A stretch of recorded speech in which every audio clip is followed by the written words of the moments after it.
Le 31 octobre 2025, le Conseil de sécurité de l'ONU s'est réuni pour une session qui allait remodeler l'avenir de l'Afrique du Nord. Ce n'était pas une réunion de routine, c'était le résultat d'années de diplomatie menée par les États-Unis, axée sur la résolution du conflit du Sahara occidental. Le Conseil a approuvé de manière décisive le plan d'autonomie du Maroc de 2007, abandonnant l'approche du référendum, longtemps bloqué. Les États-Unis, en tant que penholder, ont piloté la résolution, assurant un soutien clair à la souveraineté marocaine. Cela a marqué un passage de la neutralité à une action affirmée, visant une paix durable basée sur des réalités pragmatiques. Pour le Maroc, ce fut un triomphe national. Le roi Mohamed VI a déclaré le 31 octobre jour de l'unité, célébrant l'alignement international avec la vision du Maroc. Le vote a couronné des années d'investissement et de diplomatie, avec le soutien des États-Unis, de l'Espagne, de la France, du Royaume-Uni et d'alliés arabes clés. Chaque reconnaissance a créé un élan, faisant du plan d'autonomie du Maroc le nouveau consensus mondial. Le vote d'octobre a officialisé cette réalité, refermant la porte sur des décennies d'incertitude. Le monde avait finalement choisi une voie pour le Sahara. Le destin de la région avait basculé, irréversiblement. Le résultat du vote de l'ONU était clair. 11 voix pour, aucune contre et aucun veto des membres permanents.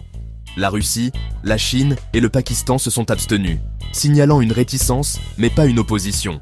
L'Algérie, principal soutien du Polisario, a boycotté le vote, soulignant son isolement croissant.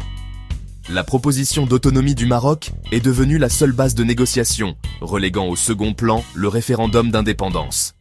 L'approbation de l'ONU a conféré au Maroc un mandat international puissant, transformant sa position diplomatique. À travers l'Afrique et le monde arabe, la diplomatie discrète du Maroc a été célébrée. Le Front Polisario a rejeté la résolution, jurant de poursuivre sa lutte, mais sa position est plus faible que jamais. L'Algérie étant mise à l'écart et le cadre de l'ONU étant établi, le Polisario est confronté à une nouvelle réalité difficile. La communauté internationale, sous l'impulsion des États-Unis, a choisi une voie différente. Le paysage diplomatique a été fondamentalement redessiné. Après le vote de l'ONU, Washington a agi rapidement, lançant un plan économique robuste pour les provinces du sud du Maroc. L'USAID prépare d'importants investissements dans les infrastructures, l'emploi et l'énergie verte, en particulier le solaire et l'éolien à Dakhla et La Ayoun. L'objectif ? Faire du Sahara un pôle économique, démontrant les avantages de l'intégration sous souveraineté marocaine. Les États-Unis encouragent également un réseau de start-up maroco-américaines, visant à transformer des villes comme Dakhla en centres technologiques et d'innovation. Cette approche permet de construire une économie diversifiée et résiliente, au-delà des industries traditionnelles. En investissant massivement, les États-Unis signalent que leur reconnaissance de la souveraineté marocaine est plus que symbolique. C'est un engagement à long terme. La stratégie ? Rendre le plan d'autonomie irréversible en démontrant des progrès concrets. La prospérité économique devient l'incitation pour toutes les parties à adopter le nouveau cadre. Le Sahara est appelé à devenir un modèle de stabilité et de développement pour la région. La diplomatie économique est désormais au cœur de la politique étrangère américaine en Afrique du Nord. Avec le vote de l'ONU sécurisé, les États-Unis ont lancé une offensive diplomatique pour cimenter la nouvelle réalité. Washington fait pression sur les opposants traditionnels comme l'Algérie et l'Afrique du Sud, indiquant clairement que l'obstruction rencontrera une ferme résistance. Les États-Unis sont désormais unis à la France, l'Espagne, le Royaume-Uni, les Émirats arabes unis, Israël et une coalition africaine croissante. Le conseiller principal, Massad Boulos, a mené des négociations discrètes pour bâtir un consensus en vue du vote décisif. L'envoyé de paix américain Steve Witkoff laisse entendre qu'un accord de paix plus large entre le Maroc et l'Algérie est possible, visant la stabilité régionale. L'objectif ? Mettre fin définitivement au conflit, renforcer l'envoyé spécial de l'ONU et marginaliser les fauteurs de troubles.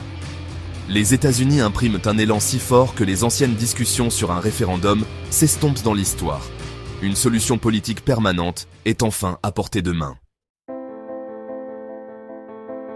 L'attention de Washington sur le Sahara occidental fait partie d'une vision plus large pour le Sahel. La région, sous administration marocaine, est désormais considérée comme une porte d'accès sécurisée reliant l'Atlantique aux nations enclavées du Sahel. L'initiative atlantique du Maroc, soutenue par les États-Unis, créera un nouveau corridor économique via le port de Dakhla Atlantique. Ce projet de 1,2 milliard de dollars transformera le commerce régional, offrant aux pays du Sahel un accès fiable aux marchés mondiaux. En soutenant cela, les États-Unis visent à promouvoir la prospérité et à contrer l'extrémisme au Sahel. Le Sahara marocain sécurisé contourne les routes instables, réduisant l'influence des régimes anti-occidentaux. Le Sahara devient un pont stratégique entre l'Europe, l'Atlantique et l'Afrique. La vision américaine, transformer le Sahara d'une zone de conflit en un pôle de connectivité et de croissance. Le virage des États-Unis vers le Sahara marocain est une réponse directe à l'influence croissante de la Russie au Sahel. Le soutien de Moscou au régime pro-russe a créé de l'instabilité, défiant les intérêts occidentaux. Le partenariat États-Unis-Maroc offre commerce et investissement, contrant le modèle russe d'armes et de mercenaires. Le Sahara est désormais la ligne de front d'une nouvelle grande compétition de pouvoir en Afrique. La sécurité est primordiale. L'armée et les services de renseignement du Maroc en font un allié clé des États-Unis contre le terrorisme et les réseaux criminels. Un Sahara sécurisé agit comme un bouclier, empêchant le chaos du Sahel de se propager en Afrique du Nord. En consolidant le contrôle du Maroc, les États-Unis créent une base stable pour un engagement positif dans la région. Le Sahara est désormais une case stratégique dans le jeu d'échecs géopolitique de l'Afrique. Dans le paysage volatile de l'Afrique du Nord, le Maroc se distingue comme le partenaire le plus fiable de Washington. Son gouvernement stable, son armée professionnelle et ses services de renseignement respectés le rendent inestimable. Les ports et infrastructures atlantiques du Maroc relient l'Afrique, l'Europe et les Amériques, essentiels pour le commerce et la sécurité. Les États-Unis bénéficient d'une coopération militaire approfondie, incluant d'importants exercices conjoints comme African Lion. L'habileté diplomatique du Maroc a bâti de larges alliances, le positionnant comme une force modérée et stabilisatrice. Le soutien de Washington au plan d'autonomie du Maroc reflète la confiance en un allié éprouvé. Alors que d'autres sont confrontés à des troubles ou s'alignent avec des rivaux, le Maroc ancre les intérêts américains dans la région. Le partenariat est un investissement stratégique dans la stabilité et les objectifs partagés. Tandis que l'influence du Maroc grandit, celle de l'Algérie décline aux yeux de Washington. La politique étrangère rigide de l'Algérie, ses liens étroits avec la Russie et ses désaccords diplomatiques ont conduit à son isolement. Son alignement avec Moscou, notamment en tant que premier client africain d'armement russe, inquiète les décideurs politiques américains. Le soutien de l'Algérie au Polisario est désormais considéré comme obsolète et déphasé par rapport au consensus mondial. Les divisions internes et les difficultés économiques ont rendu l'Algérie défensive et résistante aux compromis. Son boycott du vote de l'ONU a symbolisé son incapacité à façonner l'avenir de la région. La stratégie de l'Algérie l'a marginalisé, alors que le nouvel ordre de l'Afrique du Nord prend forme. La prochaine année transformera le Sahara occidental, alors que la diplomatie se transforme en action. Un partenariat économique américano-marocain apportera des investissements américains à Dakhla et La Ayoun, notamment dans l'énergie verte et la technologie. Une résolution bipartite américaine et un nouveau consulat à Dakhla cimenteront la reconnaissance américaine. Le Maroc doit présenter un plan d'autonomie détaillé dans les 12 mois, déplaçant l'attention de l'ONU vers la mise en œuvre. L'objectif, un statut d'autonomie entièrement agréé d'ici 2026, clôturant le dossier politique.